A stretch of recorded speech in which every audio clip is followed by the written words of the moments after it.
Salut l'équipe, c'est l'Ovaliste. Après la débâcle du match d'ouverture face à l'Irlande, on était plus que nombreux à attendre un réveil du 15 de France, pour pouvoir repartir sur un cycle de victoires et lancer enfin le nouveau mandat Galtier. Et le moins que l'on puisse dire, c'est que malgré la victoire arrachée à Murrayfield, ce qui n'est jamais une chose aisée, il reste difficile de se sentir satisfait de ce match. Beaucoup de choses m'ont encore dérangé et il semble que les rouages du 15 de France continuent de grasser un peu quand même, et on va voir tout ça ensemble. Avant toute chose, cependant, je voulais souhaiter la bienvenue à tous les nouveaux abonnés sur la chaîne. Je crois qu'au cours du mois dernier, il y a 500 personnes qui sont nouvelles sur la chaîne, donc bienvenue à vous. Merci aussi à tous les tipeurs qui me soutiennent financièrement. Ça m'aide à mettre du beurre dans les épinards. Bon, pour commencer, la semaine dernière, je fustigeais notre organisation défensive avec des joueurs trop souvent en retard dans leur replacement et des erreurs de lecture qu'ils ont fait défaut face aux assauts irlandais. Si face à l'Écosse, le bilan est de meilleure facture, avec seulement un seul essai encaissé, du moins un seul essai accordé, et un score très satisfaisant de 90% de réussite au plaquage, il y a quand même des choses qui me chagrinent dans nos attitudes. Le premier exemple, on va le voir, c'est sur le premier essai écossais. Alors que notre défense est plutôt en place, on va se faire avoir beaucoup trop facilement à mon goût. Là, on a fait l'effort de se replacer, c'est un ballon perdu suite à une perte de balle de Jalibert en l'air, et pourtant la ligne de défense est bien homogène, on ne devrait pas se faire prendre. Sauf que premièrement, Antonio préfère mettre un tampon à retardement plutôt que de glisser. Bon, pas sûr qu'il aurait eu la caisse ensuite pour suivre et fermer et être présent, mais quand même, tu risques déjà de te faire pénaliser bêtement, et puis on sait que Antonio c'est pas le dernier pour avoir des cartons jaunes quand même, mais surtout en faisant ça, tu pénalises toute la ligne de défense. Pourquoi ? Parce que quand tu défends, avant de t'engager sur un plaquage, avant de monter sur le porteur de balle, tu dois t'assurer que le mec qui est à l'intérieur, donc d'où vient le ballon c'est l'intérieur, là où va le ballon c'est l'extérieur, donc tu t'assures que le mec qui est à ton intérieur, il soit présent et qu'il monte avec toi. Parce que comme ça, si jamais le porteur de balle vient faire un petit retour intérieur et vient attaquer ton épaule faible, l'épaule intérieure, eh bien t'as ton soutien intérieur, lui, qui va venir plaquer. C'est un petit peu l'histoire des phalanges grecques,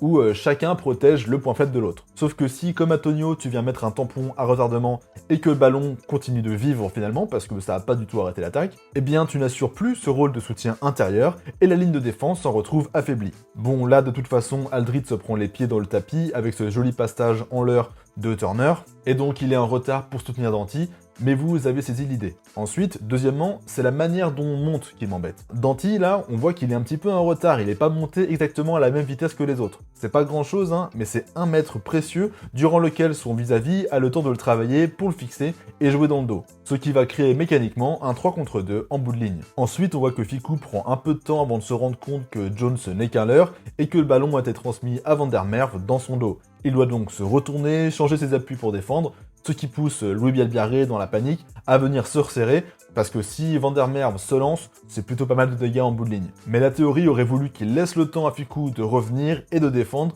en accompagnant les attaquants vers la touche. Mais à ce moment-là, c'est trop tard, les Écossais ont de la vitesse, du soutien, le ballon circule, c'est très bien joué. L'essai est, je trouve, magnifique, tout y est, prise d'infos, timing, soutien, tout ce dont on manque pas mal en ce moment en fait. Et l'autre exemple sur notre friabilité en défense, c'est sur la percée de l'ailier Kyle Rowe en fin de match. Donc là, on a une défense qui monte rapidement sur Russell et la cellule d'avant, ce qui force le maître à jouer écossais à changer sa décision au dernier moment. Donc c'est bien, on est monté vite, on met la pression et on force à faire une décision qui est pas forcément très opportune. Parce que Kyle Rowe, là, il est surpris par le ballon parce qu'il est en train de fuir un petit peu, de se replacer dans la largeur pour laisser sa cellule travailler, sauf qu'en fait, le ballon lui arrive et il est un peu pris à contre-pied. Notons là qu'il n'est pas du tout lancé, hein, il est à 0 vitesse. Penaud, lui, il va bien monter, bien fermer pour le forcer à repiquer à l'intérieur. J'ai vu des gens critiquer Penaud comme quoi il avait loupé un plaquage sur cette action, alors non, c'est pas du tout la faute de Penaud là. Hein. Le but de Penaud pour lui, c'est de venir monter, couper les extérieurs, pour forcer en fait l'ailier à revenir dans la nasse,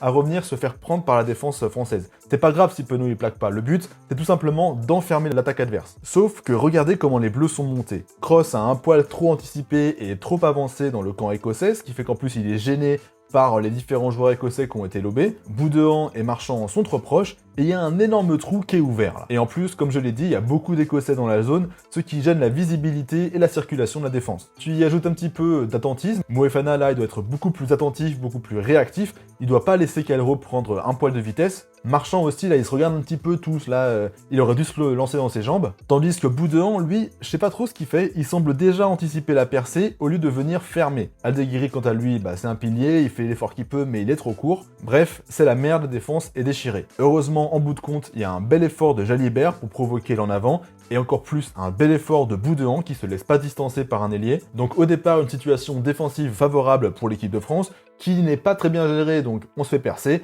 mais un très bon retour des défenseurs français. Mais globalement, je trouve qu'on a du mal à retrouver l'agressivité qui faisait la marque de fabrique du 15 de France au début du mandat Galtier. C'est que mon avis, que je suis pas un technicien non plus, mais je trouve qu'on concède beaucoup de mètres et qu'on recule beaucoup plus qu'avant. Également, je pense qu'il va falloir trouver une solution au problème Jalibert. Alors Mathieu Jalibert n'est pas un bon défenseur, en tout cas, pas sur l'homme face à face. Il subit très souvent en 1v1 lorsqu'on va le défier pour aller au contact, ce qu'il essaie donc de compenser avec de la vitesse pour vite gagner du terrain sur les premiers mètres et éviter de concéder trop d'avancées à l'attaque. Mais ça suppose qu'autour de lui, ses partenaires suivent aussi, parce que sinon tu te déconnectes de la défense et tu crées des trous. La semaine dernière, on avait vu qu'il était placé dans le couloir du 13 sur les lancements de jeu irlandais, mais que les Irlandais avaient réussi à le cibler quand même, et là quand ça perce dans la zone du 13, c'est vraiment la merde après. Contre l'Écosse, changement de stratégie, on l'a laissé à sa place en 10. Et il a été énormément visé, en atteste les 10 plaquages réalisés sur 12 tentés, ce qui est quand même une bonne moyenne pour un 10. Ok, il a beaucoup subi, mais il a quand même plaqué. Et là, mon propos, c'est pas d'accabler Jalibert, parce que pour moi, la qualité première qu'on attend d'un numéro 10, c'est pas forcément de bien plaquer, d'être un as de la défense, et les qualités de Jalibert, elles sont ailleurs, on le sait, c'est l'attaque, c'est la prise d'initiative,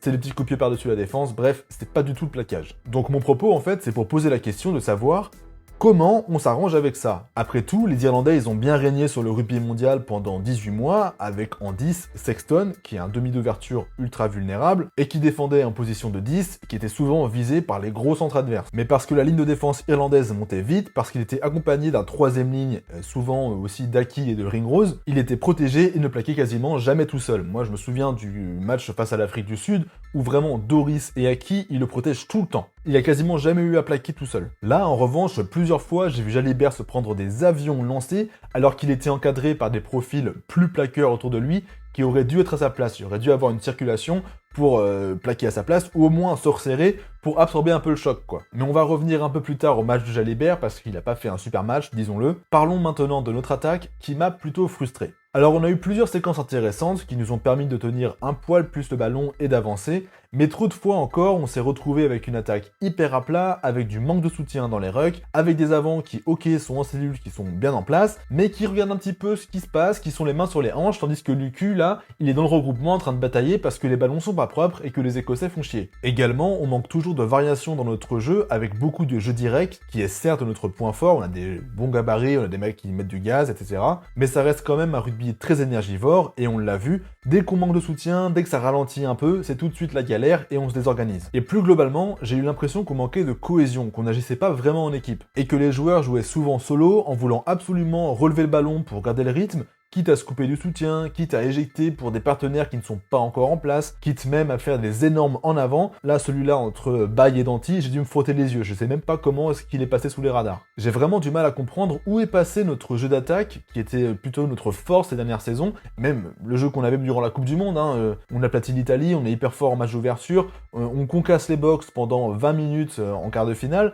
Et là, ça c'est passé où? On manque de convergence, on a des passes trop fuyantes, on n'a pas de solution pour le porteur de balle, il n'y a pas de leurre pour ouvrir des brèches, bref, je retrouve vraiment qu'on manque de variation et d'imagination. Nos centres ne font quasi pas de passes, bon ça marchait à l'époque où on avait des ballons rapides, où on avait nos touches pour envoyer Danty péter et profiter que la défense soit sur les talons, pour jouer avec Dupont et Penaud dans le désordre, mais là on ne joue quasiment plus sur Danty. Il a eu seulement 4 ballons et n'a avancé que de 8 petits mètres, c'est quand même assez peu. Et si on y ajoute une touche catastrophique, ça fait mal. En tout, j'ai compté 3 touches sur lesquelles on a eu un ballon propre et vraiment exploitable. 3 sur 10, c'est assez malheureux, on se fait contrer beaucoup trop facilement. C'est un énorme problème parce que les rares fois où on a eu un ballon propre en touche, on a mis les Écossais en danger, soit on a marqué, soit vraiment on a avancé, on a récupéré des pénalités. Cette percée de Ficou au centre du terrain suite à une croisée avec Jalibert découle d'une touche, et là, dommage de ne pas avoir tenté le coup de pied à suivre. D'ailleurs, je peux comprendre que la passe soit compliquée et que les défenseurs coupaient la transmission. Là, je pense que la passe à la main n'était pas la bonne solution, vraiment. Mais un petit jeu au pied aurait tout changé. Après, j'ai conscience que là, t'es encadré par 3 Écossais qui te montent dessus, t'es en pleine course, c'est compliqué à réaliser. Et le fait de pas avoir de touche, ça nous prive d'une de nos plus grandes armes de l'ère Galtier, le maul. Un maul bien fait, c'est des points garantis, soit en allant marquer un essai directement, soit en poussant l'adversaire à la faute. Et même psychologiquement, c'est un outil qui est hyper efficace pour imposer sa supériorité à l'adversaire et rentrer dans sa tête. J'espère vraiment qu'on va réussir à corriger ces erreurs. Je veux bien entendre que les changements dans le staff pour la conquête et pour l'attaque nécessitent un temps d'adaptation, mais il va pas falloir traîner parce que je pense que comme beaucoup de supporters français, j'ai rarement été aussi frustré après un match depuis 5 saisons là au moins. Également, ça a été beaucoup relevé, on a un vrai problème d'efficacité sous les ballons hauts. Jalibert a été en difficulté dans ce secteur, mais Penaud également a eu du déchet. Heureusement que Ramos a été quasi sans faute parce que ça aurait pu être plus lourd. Je trouve aussi qu'on perd beaucoup de ballons dans le jeu courant, que ce soit sur des contacts ou des passes pas terribles. 15 turnovers perdus en tout, c'est quand même 15 munitions qu'on aurait pu utiliser. Après, c'est vrai qu'il pleuvait, on est en février en Écosse, je veux bien concevoir que ce soit pas facile. Mais ça témoigne quand même d'une fébrilité, de quelque chose qui est pas tout à fait maîtrisé. Maintenant, on va arriver à la question qui fâche, est-ce qu'on aurait dû le perdre? Alors c'est vrai qu'au vu de la manière selon laquelle on a joué la dernière action, je pense qu'on méritait de se le prendre l'essai. Je comprends toujours pas comment on a pu perdre le ballon dans le ruck là. Le ballon est à moitié éjecté, ce qui permet à Russell de mettre la pression sur le Garec, et ensuite là, c'est la folie. Un ballon comme ça, à moins de 2 minutes de la fin, t'as pas le droit de le perdre. Et ensuite, il y a l'imbroglio, essai, pas essai. Alors qu'on se le dise, les Écossais, ils méritent de se voir accorder. C'est vrai que la situation est très rasoir, et bon bah voilà, je pense que d'un côté comme de l'autre, ça aurait pu tomber 50-50 quoi. Mais l'arbitre n'a pas de vision claire du ballon, il dit voir d'abord le ballon aplati sur un pied, et ensuite, il est pas sûr de savoir si le ballon a été maîtrisé, et si c'est bien un Écossais qui l'aplatit. Raison pour laquelle, quand il siffle, il déclare que le ballon a été maintenu en l'air dans l'embut, et il demande à la vidéo de vérifier s'il a été aplati ou pas. En fait, il demande au TMO si une image le contredit. Or, aucune image claire ne montre le ballon aplati par un Écossais. Il n'y a aucune image où on le voit clairement dans les mains d'un Écossais, clairement en possession d'un Écossais, et on sait pas trop si c'est Tulagi qui a le ballon dans les mains ou pas. Bon, là, merci les gros bras de Pozzolo pour masquer la vue. En revanche, s'il avait sifflé essai et ensuite on vérifie pour voir s'il a vraiment bien été aplati, comme aucune image n'aurait contredit le fait qu'il y avait essai, l'essai aurait été accordé. C'est ça qui est un petit peu difficile à comprendre pour les non-initiés, mais en fait la première interprétation, la première question de l'arbitre à son arbitre vidéo, elle est primordiale. Donc cette situation c'était 50-50, on aurait pu se le prendre clairement. Mais en même temps, quand tu regardes l'action d'un peu plus près, avec quasi tous les arrières français cantonnés dans les 5 mètres, ou alors qui sont au sol, et il y a une occasion en or à l'extérieur, et que les Écossais, qu'est-ce qu'ils se disent? Bah non, on va péter au milieu de Tulagi et Taofifenua. Bah désolé, mais là t'insultes le rugby, là. Tu fais pas preuve d'intelligence, parce qu'en 2 passes, tu vas à l'essai. Également, juste avant la mi-temps, les Écossais, ils ont l'occasion de nous mettre 7 points de plus, avec une mêlée devant les poteaux à 10 mètres de notre embut. En plus, il y a Antonio qui est sorti, on a fait rentrer Aldeguerri en sortant Bielbiaré, donc on défend avec un arrière en moins. Il y a un surnombre monstre à jouer, mais il joue très mal le ballon. Après, c'est vrai aussi que Lucu, bon, on a été nombreux à l'insulter sur le moment, mais c'est un peu lui qui sauve la patrie, parce qu'il vient gêner la libération de White, malgré les nombreuses réprimandes de l'arbitre, c'est pour ça qu'il se fait pénaliser. Et cette seconde de retard, cette sortie pourrie, ça permet à la défense de revenir. Jalibert fait d'ailleurs une superbe action défensive sur Van der Merwe. Et là, retour avantage, les Écossais, qu'est-ce qu'ils se disent? On va reprendre la mêlée. Là où un jeu à la main aurait pu être plus sécure, il y aura personne qui les aurait fait chier, sauf que finalement, le pack français les pousse à la faute, on a la pénalité, et on va au vestiaire avec seulement 3 points de retard, là où on aurait pu être à moins 10. Aussi, on a énormément parlé de l'action finale, mais faut pas non plus oublier que sur la percée de Ficou, les Écossais sont très chanceux de pas être pénalisés et de pas prendre cette pénalité. D'abord parce qu'il y a plaquage haut de Van der Merwe sur Ficou, mais ensuite parce que sur l'action là, Kairo, il fait une véritable action d'anti-jeu en venant pousser Louis Bielbiaré, qui du coup ne peut assurer l'étayage au-dessus de Ficou, et comme il n'y a pas de joueur au-dessus de Ficou, au-dessus du plaqué, il n'y a pas de ruck, donc pas de ligne d'hors-jeu, ce qui permet à Van der Merwe d'intercepter le ballon de Lucu. Normalement là, si on veut être cohérent, je pense qu'il y a moyen de gratter un essai de pénalité, et c'est pas du tout le même match après. Donc au final, même si la victoire est certes moche, les Écossais ne réussissent pas non plus à gagner avec des situations ultra favorables, face à une équipe de France qui loupe tous ses lancements en touche, sachant que normalement c'est notre arme la plus redoutable, face à une équipe de France qui est à la peine sous les ballons hauts, d'ailleurs le premier essai vient d'une faute de Jalibert, donc non, tout aussi moche que fut ce match, je pense que les Français méritent la victoire, même si bon, voilà, faut qu'on se calme aussi, on a le droit d'exulter et tout, mais je trouve qu'on se l'est beaucoup pété par rapport à ce qu'on avait produit. Certes, la décision finale de l'arbitre contraste un petit peu ce sentiment de bonne victoire, mais l'Écosse n'a pas non plus su prendre les occasions qu'on lui tendait. Maintenant, j'aimerais passer au top et au flop. Je vais commencer par un arrière qui a vraiment géré son match, c'est celui qui a le plus surnagé. C'est pas Louis Biarré, c'est Thomas Ramos. Déjà parce que c'est un des joueurs qui a le plus porté le ballon derrière, il a été impeccable sous les ballons hauts, il a été précieux avec son pied pour renvoyer les jeux au pied dans le camp écossais, il a remonté plusieurs ballons avec réussite, et je trouve que globalement sur ce match, c'est l'un des seuls à faire preuve de sérénité, donc voilà, merci Thomas Ramos. Devant pour moi le gros top, c'est Kroos. Il y a aussi Aldrit qui fait un super match, mais il sort quand même assez tôt. Heureusement, ce n'est qu'une simple plaie au genou. C'était l'un des rares à avancer devant. Pour revenir à Kroos, il a été omniprésent. Au plaquage d'abord, pour porter le ballon ensuite, et au grattage enfin. Son contest initie d'ailleurs l'action qui amène à l'essai de Ficou, et puis à la fin du match, son départ de mêlée nous met dans l'avancée, ça va resserrer les défenseurs écossais autour de lui, et là, personne ne surveille Louis Bielbiarré. Kyle Rowe, qui est le dernier défenseur, a les yeux fixés sur le ruck et sur le ballon, et il ne regarde pas du tout ce que fait son vis-à-vis. Dans le même temps, j'aimerais noter un bel effort de Tulagi, qui vient de se taper une mêlée et qui vient se proposer juste après pour détourner l'attention de Louis Bielbiarré. Tous les défenseurs, ils sont concentrés là, ils regardent dans sa direction, et ils voient pas le petit ailier qui est en train d'appeler le ballon, et qui va leur mettre la misère. Ensuite, c'est du talent, de la vitesse, et le minot finit dans l'embut pour renverser le match. En flop cependant, je pense que la charnière française a été pas mal à la peine, alors on peut certes accabler le plan de jeu qui je pense n'est pas taillé pour eux, on peut parler du manque de rythme du pacte, de la perte de centre qui est en dedans, mais je pense quand même qu'ils devraient prendre beaucoup plus les rênes du jeu, reprendre le jeu à leur compte, parce que si on manque de cohérence, c'est aussi parce que il y a un manque de leadership sur le terrain. À mon avis, Jalibert a laissé beaucoup d'énergie en défense et a quand même commis pas mal d'erreurs. Faute de main, 2 pénalités, une pénale touche pas trouvée, ça fait quand même beaucoup pour un numéro 10, même si je pense quand même que son plaquage retour sur Kyle Rowe est de nature à figurer parmi les gestes d'or. Tout comme cette filouterie de Ramos qui, voyant qu'il va finir en touche, parvient à relâcher le ballon sur un Écossais pour qu'on puisse récupérer le lancer. C'est filou, c'est subtil, c'est bien joué.